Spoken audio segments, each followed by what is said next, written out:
Hello everyone, ChaoticMeatball here, and welcome to another Professor Oak's challenge video. So, last time I said I'd be completing Pokemon XD Gale of Darkness on the GameCube, but I ended up actually getting a 3DS capture card in the meantime, so I decided, well, why not? And streamed the entire playthrough on twitch.tv, which I'll be leaving the link to in the description so that you can catch the next Professor Oak's challenge live over there. I'll be talking about the next POC that I'll be streaming at the end of the video, so stay tuned. Anyway, since we're going back to Generation 6, we have the EXP share available to us along with some EXP bonuses and some other quality of life improvements, but we'll get to them as we need to. I also want to thank Gustavo from the Professor Oak Discord for making a guide on this challenge, making it the first time I didn't have to do the research and put together the guide myself, saving me quite a ton of time actually. You can find it in the description of this video if you'd like to try out the challenge. This is one of the bigger challenges, yet it's actually somewhat short time-wise, so it's a pretty good beginner Oak challenge for those of you hesitant. So now, it's time to see how easily we can complete Professor Oak's challenge in Pokemon X and Y. I'll be using X version for this guide, but I'll leave a guide in the description that has both versions. So, we begin the game. I name myself Chaotic like always, and do all the beginning stuff and receive my starter from my friends. Seriously, I'll be tearing into them later. I chose Fennekin since there's no difference in evolution levels, and then I battled Shauna before telling my mom I'm going on an adventure, and head off to go catch some Pokemon on Route 2. Route 1 has nothing on it, but Route 2 is home to Pidgey, Scatterbug, Bunnelby, Zigzagoon, Fletchling, Weedle, and a catching tutorial that would have been useful if A, I wasn't playing through a big old challenge like this for the 4th time on this channel, and B, if it was placed before the first patch of grass. Thanks, game. I moved on to the Santaloon Forest and was able to capture a few more Pokemon, including Caterpie, Panpour, Pikachu, Pansage, and Pansear. I did some grinding while I was here since Shauna actually heals you for free every time you talk to her. And since she's following you, you can get healed pretty quickly. I went on for a little while, evolving Scatterbug into Spupa at level 9, and into Vivillon at level 12. After about 4 hours of this, I emerged with my friends to Route 3, where I am able to capture a Zuril, 2 Burmy, the first of which being female, Bidoof, and the male Burmy. I arrived in Santaloon City, but immediately detoured northeast to Route 22 in order to capture Farfetch. But this is where something great came in, actually. My Fennekin grew to level 16, it was able to evolve into Braixen. However, when I press the B button, it doesn't evolve. When I do that, I get a 20% bonus on EXP every time I take down a Pokemon, making the challenge just a bit faster. And since we don't get the EXP share until after the first gym, we will be here for a while, that's for sure. Going back to catching gets us Litleo, and I decide to go on another interruption. Pokemon and me! Basically, there's another 20% bonus on EXP if we get our Pokemon to 2 Hearts of Affection. It's really only useful in the first section with those high-level evolutions that we have to do without any EXP share, but it's still a great bonus nonetheless, especially when it stacks with the 20% unevolved bonus, since it doesn't just stack to 140%, actually multiplies the 1.2 by another 1.2 to get 1.44, so we get an extra 4% of experience just for having both bonuses. Math lessons in Pokemon videos, how lovely, I'm sorry. The last catches for this section include Psyduck, Dunsparce, and Riolu, bringing us to a total of 22 Pokemon. Now it's time for the worst grind in the game, but it didn't go in any consistent order really. Seeing as EXP doesn't actually divide among Pokemon in this generation, divided by how many are sent out, rather each Pokemon gets the full EXP if they participated in the battle, I evolved a lot of stuff at the same time. But I evolved, in order, Bidoof into B-Barrel at level 15, and then got bored already and moved to Super Training. That's right, we can get the same evolution stones like we could in Omega Ruby and Alpha Sapphire, meaning that we need to get a Leaf, Fire, Water, and Thunderstone for our elemental monkeys and Pikachu. After spending about 20 minutes on that, I'm able to evolve Pansage into Simisage, Pansear into Simisear, Panpour into Simipour, and Pikachu into Raichu. Returning to grinding, I'm able to evolve Bunnelby into Diggersby at level 20, Zigzagoon into Linoon at level 20, Male Burmy into Motham at level 20, Female Burvy into Wormadam at level 20, Azurill into Meryl after max friendship, which so conveniently happened at level 17, so that Meryl could evolve into Zoomeril at level 18. I allowed Fennekin to evolve into Braixen at level 35, and Pidgey into Pidgeotto at the same level. Riolu evolved into Lucario with max happiness during the day, Pidgeotto into Pidgeot at level 36, Braixen into Delphox at the same level, Fletchling into Fletchinder at level 34, Fletchinder into Talonflame one level later, Psyduck into Golduck at level 33, Litleo into Pyroar at level 35, Caterpie into Metapod at level 9, Butterfree one level later, Weedle into Kakuna at level 9, and Beedrill one level later, giving us a total of 46 Pokemon and the maximum total of Pokemon we can have before taking on Viola. Seeing as we have multiple Fire-type Pokemon in the mid-level 30s, she's easy to take down, allowing us to beat the first section with a time of 24 hours and 39 minutes. Time for the biggest section of the entire game.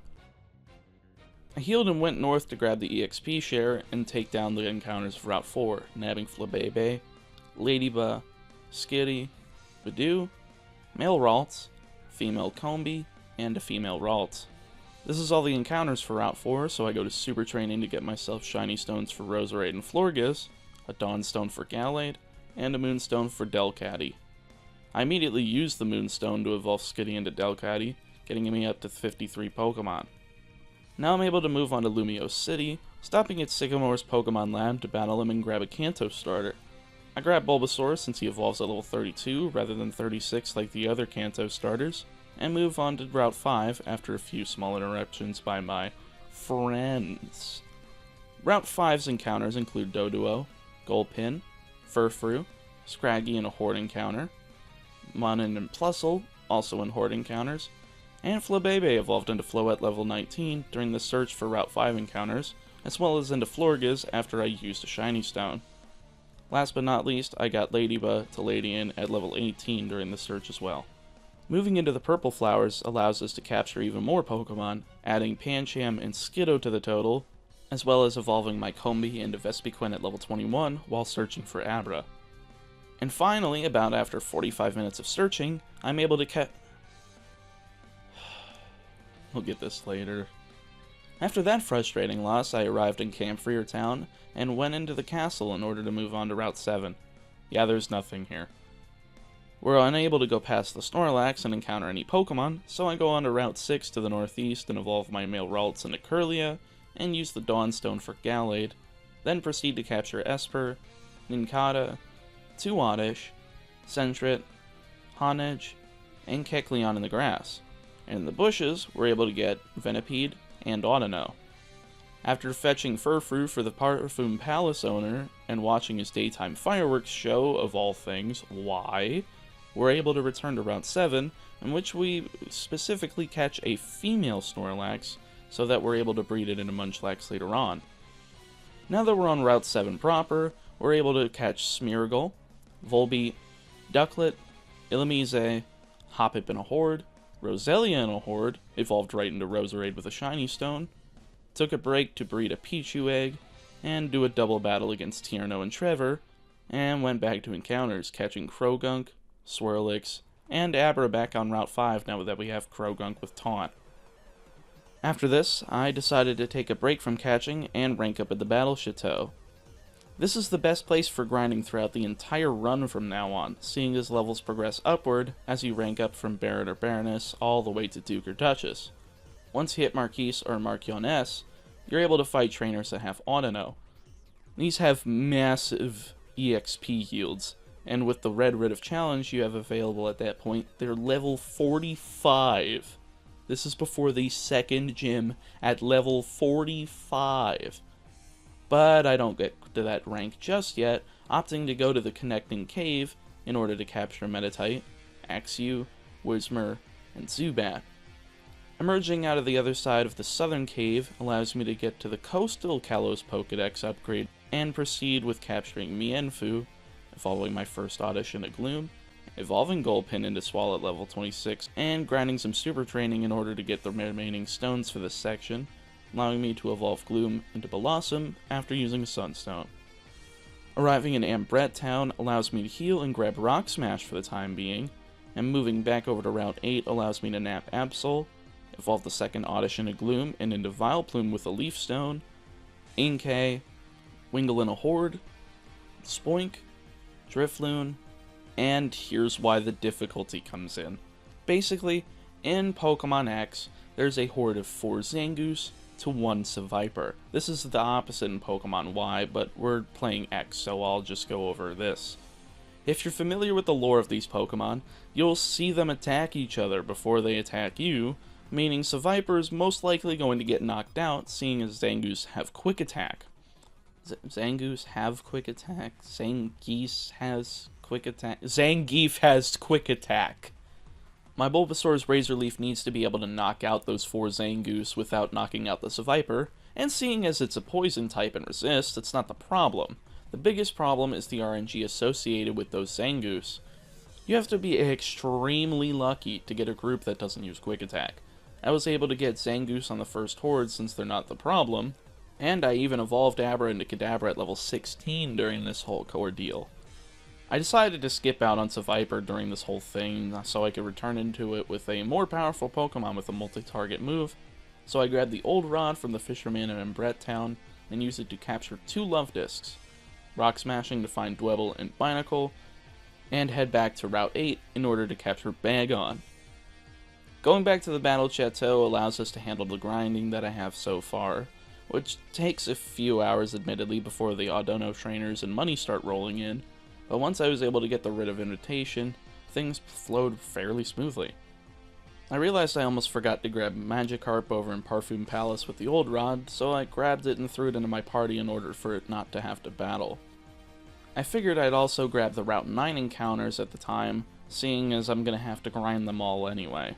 Going back to the Battle Chateau, I'm able to grind up my Zubat into Golbat at level 22, female Coralts into Curly at level 29, and into Gardevoir 1 level later, Bulbasaur into Ivysaur at level 31, Sentret into Furret at level 15, Ivysaur into Venusaur at level 32, Golbat into Crobat with Max Friendship, Magikarp into Gyarados at level 20, Hoppip into Skiploom at level 26, Helioptile into Heliolisk with a Sunstone, Nincada into Ninjask at level 20, and splitting off into Shedinja with a blank spot in the party and a regular Pokeball in your inventory.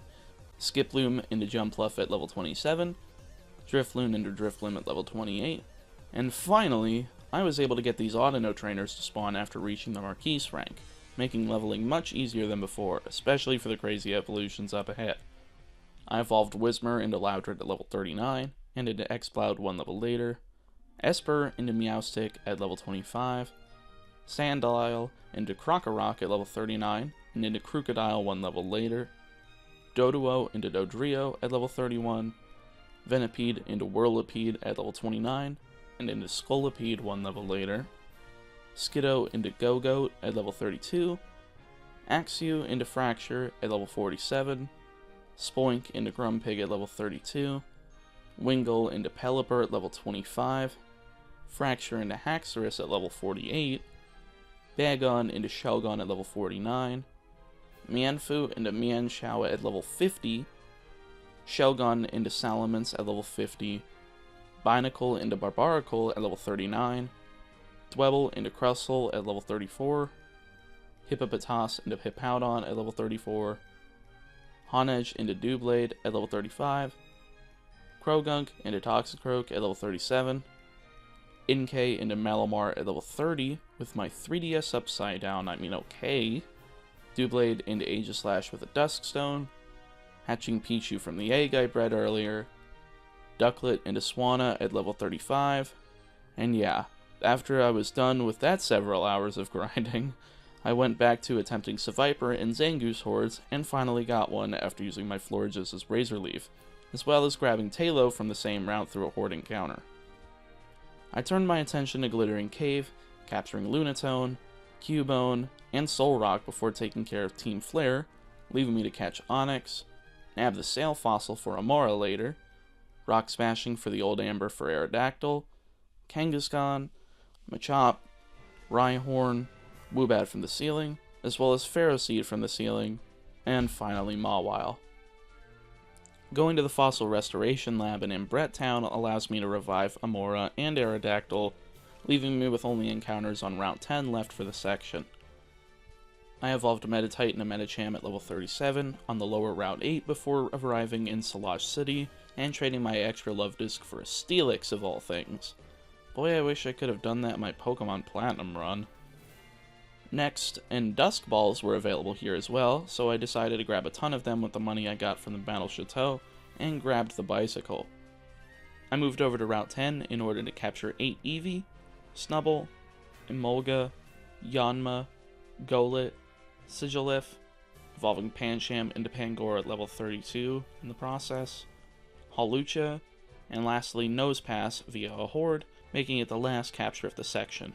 I evolved one of my Eevee into Sylveon after it had 2 stars of an affection and a fairy-type move while leveling up, Eevee into Flareon with a Thunderstone, Eevee into Vaporeon with a Waterstone, Eevee into Jolteon with a Thunderstone, Scraggy into Scrafty at level 39, Tailo into Swellow at level 22, Houndour into Houndoom at level 24, Mora into Aurorus at level 39 during the night, Snubbull into Granbull at level 23, Woobat into Swoobat with Max Friendship, Eevee into Umbreon with Max Friendship during the night, and I made sure to change the time of day so that I could evolve my other Eevee into Espeon with Max Friendship.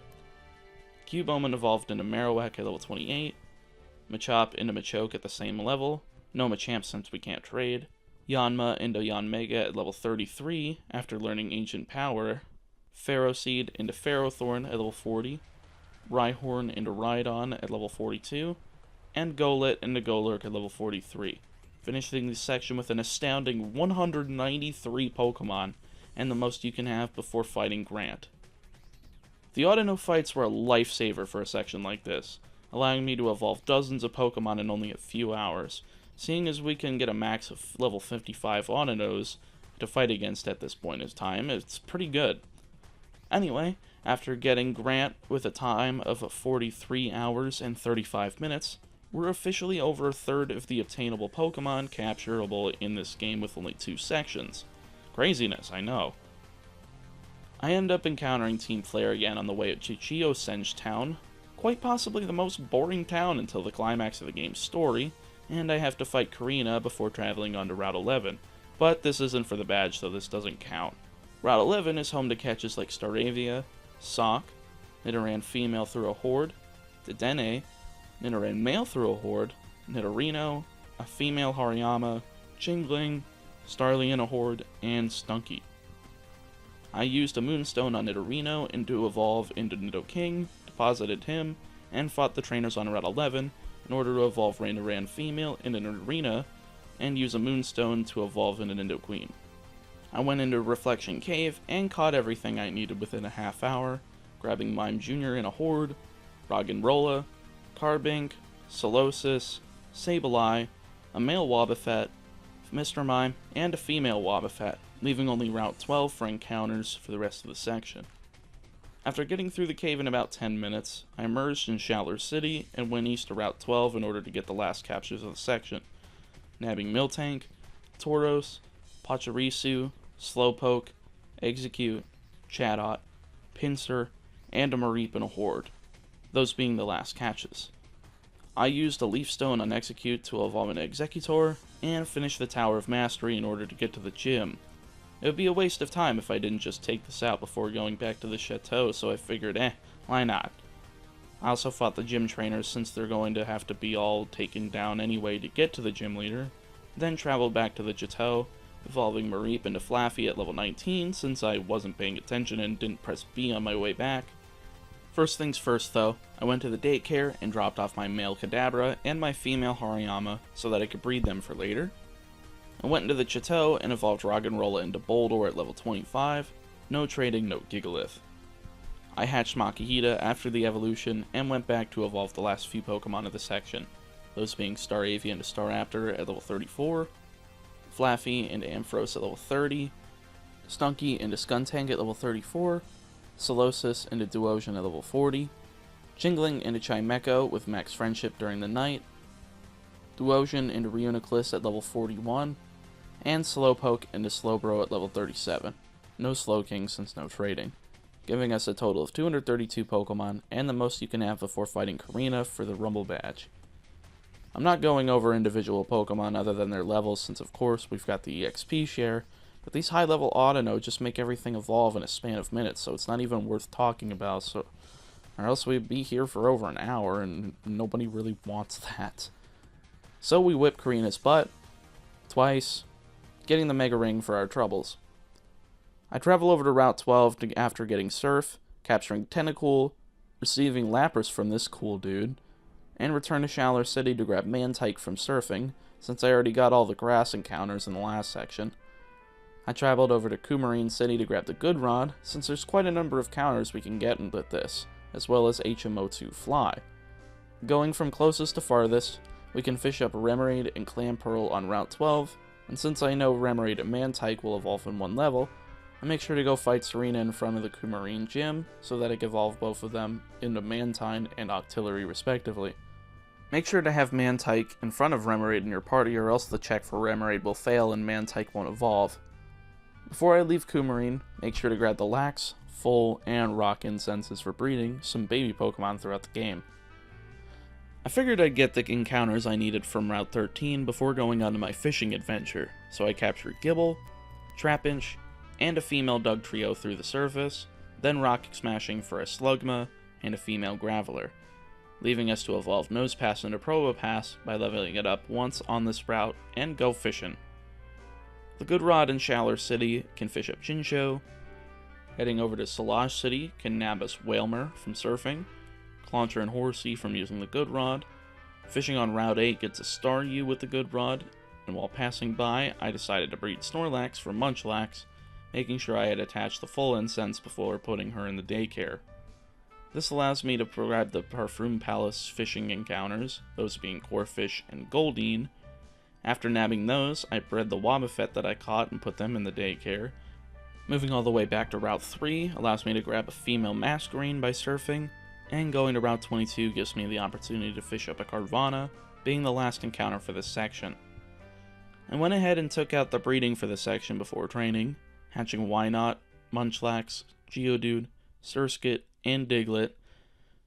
I then handled the Waterstone from Super Training to evolve Staryu into Starmie, then did grinding the Battle Chateau to evolve Chinchou into Lantern at level 28, Tentacool into Tentacruel at level 30, Horsey into Seadra at level 32, Carvana into Sharpedo at level 30, Goldeen into Seaking at level 33, Gibble into Gabite at level 47, Trapinch into Vibrava at level 44, Gabite into Garchomp at level 48, Slugma into Macargo at level 37, Vibrava into Flygon at level 45, Corphish into Crawdon at level 30, Whalmer into Wailord at level 41, and Clauncher into Clawitzer at level 37, giving us a total of 273 Pokemon and the most you can capture before fighting Ramos.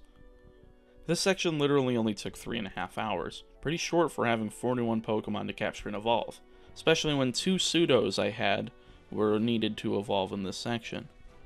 Ramos goes down to my level 97 Delphox as we emerge with a time of 50 hours and 26 minutes. I go south to Route 13 again, grabbing the Mountain Kalos Dex in the process. There's no new Pokemon for this section. Team Flare run like babies, and I'm able to go fight Clemont, beating him with my Flygon, and with a time of 50 hours and 52 minutes. After being erupted by my friends, I'm able to go to the swamp, naming myself Carnivine, Skorupi, Shelmet, Weepinbell, Carablast, Stunfisk, Goomy, a female Quagsire, a female Haunter, Bellsprout from a Horde, and Ekans from a Horde. I went ahead and shifted my party in Laver City and did some super training in order to evolve Weepinbell into Victory Bell with this Leaf Stone. I went ahead and did this fishing for this section, fishing Basculin in Laver City with a Good Rod, Poliwag with the Old Rod, and Poliwhirl also with the Good Rod. which I immediately used my Water Stone on to get Poliwrath. The last catch for this section is on Route 14 with the Good Rod, fishing up Barboach. And with the power of Fly, I'm able to go straight back to the daycare and battle Chateau. First up, I'm able to hatch Wooper and Ghastly, and then evolve Ekans into Arbok at level 22, Barboach into Whiscash at level 30, Skorupi into Drapion at level 40, Goomy into Sliggoo at level 49, and into Goodra at level 50 during the rain, which I used a rare candy on Route 8 in order to pull off without a very long time of grinding. And with a total of 347 Pokemon in my grasp, Valor was an extremely easy gym leader, seeing as I didn't have to fight any trainers in her gym. After her annihilation with my level 100 Delphox, and a time of 52 hours and 53 minutes, I'm ready to move on to Route 15 and beyond for even more Pokemon. My next stop was the Pokeball Factory, where I had to obliterate Team Flare again. What is with these guys? They only care about the world being cool, even though they're so lame. At least it resulted in me getting this, neat Master Ball thing. Anyway, going east allows me to reach Route 15 and grab a Fungus, a female Mightyena, female Watchog, Murkrow in a Horde, and Pawniard in the grass. While surfing on the same route, I get a female Lombre and move south towards Route 16. I kinda went all over the place during this section, but that's beside the point. I grab Pumpkaboo, Phantump, and Klefki, and going back to surfing on Route 15, a female Floatzel. Going down to the Lost Hotel allows me to grab Litwick, Magneton, and Electrode as wild Pokemon, and from the garbage cans, Trubbish and Rotom. Rotom is only available on Tuesdays, so I made sure I had my time lined up for when I needed to get it, so I wasn't able to capture it when it was available. There's nothing left in these areas, so I went east to Dendemil Town, met up with Professor Sycamore, did some super training to get 2 Dusk Stones and a Water Stone, evolved Lombre into Ludicolo, and Murkrow into Honchkrow, then went up to the Frost Cavern to take care of some more encounters. Did you think we were coming here for any other reason? I captured Vanillite from a Horde, Jinx, evolving Fungus into a Moongus at level 39 in the process, a female Piloswine, Beartic, Bergamite, Cryogonal, Cubchoo from a Horde, evolving Trubbish into Garbodor at level 36, and Smoochum, also from a Horde. I also made sure to evolve one of my leftover Eevees into Glaceon after running into the Ice Rock. Oh yeah, and Team Flare is here. Get out of here, noobs. After that battle, I evolved Bergamite into Avalugg at level 40, and moved on to Route 17 for the last few Ice-type encounters for the section. I captured Sneasel, Snover, Delibird, evolving Piloswine into Mamoswine, after having taught it Ancient Power with a Heart Scale off of one of my Love Discs that I got much earlier in the run. I got to Anastar City, and made sure to make it accessible via Fly, and since I got the Super Rod on Route 16, it allowed me to go back to Ambret Town to fish up Relicanth, Quillfish on Route 8, Alomomola in Shaller City, and Corsola and Huntail on Route 12, being the last encounters of the section. I stopped at the daycare and bred a Weasel, Lotad, Poochyena, Swinub, and Patrat, went to Route 13 to evolve Magneton into Magnezone in one level, and coincidentally evolved Snover into Abomasnow at level 40.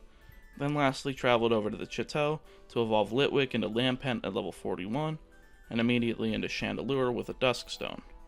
Vanillite into Vanillish at level 46, Pawniard into Bisharp at level 52, and Vanillish into Vanillux at level 47, giving me a total of 384 Pokemon, and the most you can have before fighting Olympia. I have to fight Serena again before getting into the gym, but when I did, I completely obliterated her, and I also obliterated Olympia, leaving me with one final gym and a time of 57 hours and 28 minutes. I get a holo clip, which shows Lysander's crappy heel turn that had no explanation. Seriously, Vince McMahon could have written something better than this. Ugh. I know you non-wrestling fans don't understand what I am talking about, but if you have a bias against wrestling, just know that this twist is worse than that. It's worse. Everything is worse about this. Getting back on track, I went to Lysander's Cafe to get to Team Flare's stronghold in Lumiose City, destroying every battle in my path, including 8 different boss fights, encountering AZ and Lysander as well, going on an unskippable story dump that I don't even care about at this moment in time. Finally getting to the only thing I care about in this whole fiasco. Nah, we don't care about the whole world that's about to get blown up by a laser. I just want to catch this X thing. What is it called? Oh, right, Xerneas. I actually caught it extremely easy, only taking about 7 Ultra Balls at half health, leaving me with only one more obliteration to Lysander, even with his Mega Gyarados, allowing me to move on to Route 18, east of Anastar City, and capture Girder, Heatmore, Lairon, Torkoal, Sandslash, and Durant. Since Terminus Cave is right here, I decided to go in there and get Ariodos from a drop-down, Shuckle from Rock Smash, and Noibat also from a drop-down. After a brief stop in Corway Town, I moved over to Route 19 so that I could catch Gligar in a Horde, and Politoed using the Super Rod. Politoed was almost terrifying to get due to having Perish Song, but I got it on the second Politoed encounter, so it wasn't terribly bad. I also evolved Lairon into Aggron in one level after said captures. After shifting my party, I grabbed Auron from a Horde in Terminus Cave, and evolved Noibat into Noivern at level 48 after a battle with one of my friends. I managed to get HM05 Waterfall after their interruption, and made it to Snowbell City, the best area in the game, mostly due to its music. I skip over the gym and go towards Route 20 where the Moss Rock resides. I captured Noctowl, Jigglypuff, which was immediately evolved into Wigglytuff with a Moonstone, Gothorita, Eevee into Leafeon after leveling up next to the Moss Rock, Trevenant, and Sudowoodo from a Horde of Trevenant. I see what they did there. I arrived at the Pokemon Village after going through that big ol' maze, and sent Wulfric back packing to his gym and captured Ditto, Zoroark, and Banette from the trash can only on Thursdays, being the last captures of the section. I flew back to Camp Freer Town to go onto Route 7 and breed again, and since we have Ditto now, I didn't have to worry about getting female versions of Pokemon, leaving me to hatch Igglybuff, Hoot Hoot, Spinarak, Shuppet, Magnemite, Sandshrew, Zorua, Voltorb, Timburr, Gothita, and Bonsly after Sudowoodo held the Rock Incense, leaving me with only one Pokemon to evolve for this section, Gothorita, which evolved into Gothitelle in about 5 minutes at level 41, which for some reason cut out of the feed, woohoo, giving us 409 Pokemon and the maximum amount of Pokemon before facing Wulfric. After defeating him, we claim our last gym badge with a time of 61 hours and 9 minutes, allowing us to go for the last few Pokemon before the Elite Four and Champion. Going west of Snowbell City allows us to go to Route 21, allowing me to capture Ursaring, Spinda, and Scyther in the grass, and Dragonair using the Super Rod. The last few encounters were left in the vicious Victory Road, making me have to struggle to capture Zweilous, Draudigon, and Lickitung in the cave, and Fearow, Skarmory, and Hydreigon. Yes, Hydreigon as a wild encounter on the outside of the caves. Craziness. And this is the only way to get Hydreigon without evolving from Zweilous at a staggering level 64. Thank you for preventing me from having to do an insane amount of grinding, Game Freak. Please do this again in Sword and Shield. Please. I'm scared to do a Professor Oak's challenge of those games upon release. And with that, that's all the catches before the post-game. So let's finish up the breeding and evolving before we throw down. I'm able to breed Spearow, Dano, Teddiursa, Swablu, and Dratini, leaving only 2 evolutions. Lickitung evolved into Licky Licky after having taught it Roll Out with my last heart scale I got from the 2 Love Discs captured earlier, and Dragonair into Dragonite at level 55 after only about 15 minutes of grinding. And with that, I'm able to take on Malva, Wickstrom, Seabold, Drasna, and Diantha, who had whopping level 70 plus Pokemon at the end of the main game. That's crazy to me. After all the useless end cutscene and fight with AZ stuff, I wish I could just skip all these cutscenes and credits for that matter. They're extremely long for this game, and I really wanted to take a dump while these scrolled, so I did, and I had to still sit through another 2 minutes of it. Was that too much information? Not as much as the names dumped on you during the credits. Ha ha ha! I knew I had some crappy jokes of myself. Okay, I'll stop now.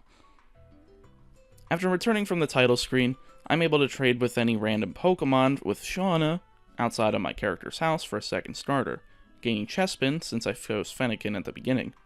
Afterwards, I flew over to Lumiose City and took the train over to Kalud City in order to fight through the Battle Maison. Now you may be asking, why do you need to go to the Battle Maison? BP. Lots of BP, specifically 96 BP to get both the Razor Claw and Razor Fang to evolve Gligar and Sneasel.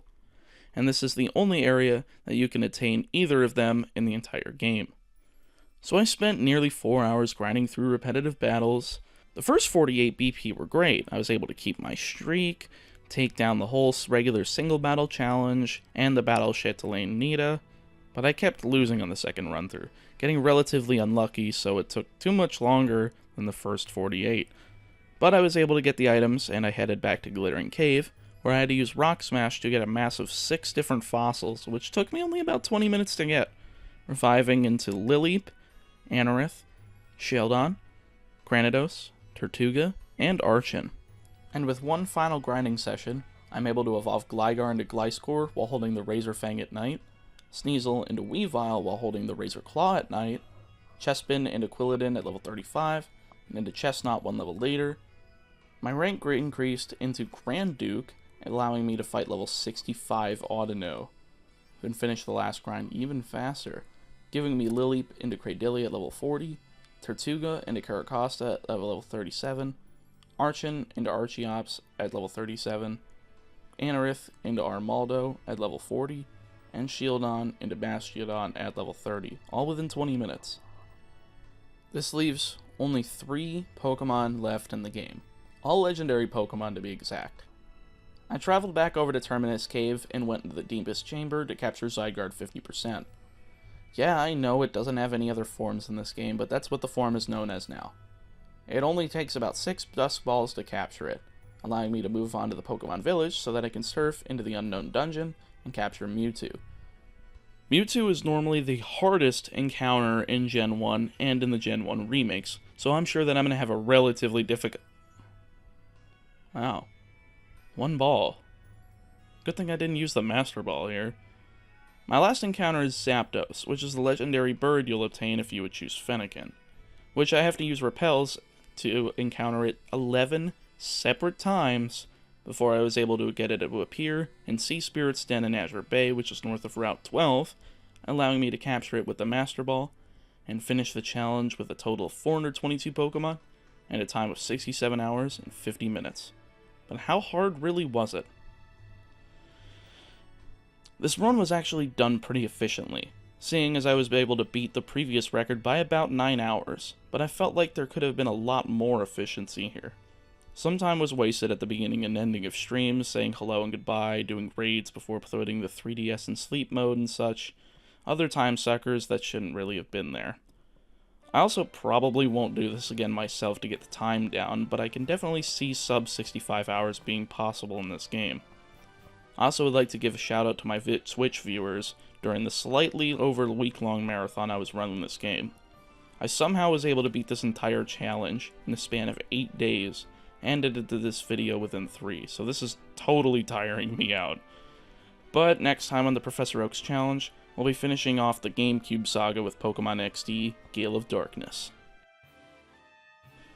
Thank you guys so much for watching the video. My links to my Twitter and Twitch are in the description, and if you'd like to follow me there and get updates, as well as my Discord server, which is actually starting to become fairly active, so I'm looking forward to talking with you guys. Lastly, I'd like to plug my Patreon, seeing as you guys have allowed my channel to explode. It's actually insane seeing my Fire Red Professor Oak's Challenge at over 220,000 views and still rising, since I never thought I would get anywhere close to that as a content creator, so for that, I thank you all. And yes, I'm going to be revamping my Patreon in the next few days and giving you some great perks along with it, including early videos, taps for my covers, which I have a few more planned on the way, including some Pokemon songs, so look out for those, monthly hangout sections, and more. So yeah, thank you guys so much for watching, and I'll see you next week with either Mega Man or a cover video. I still haven't decided yet. Heck, I might throw both out there, who knows with me at this point. See you guys then.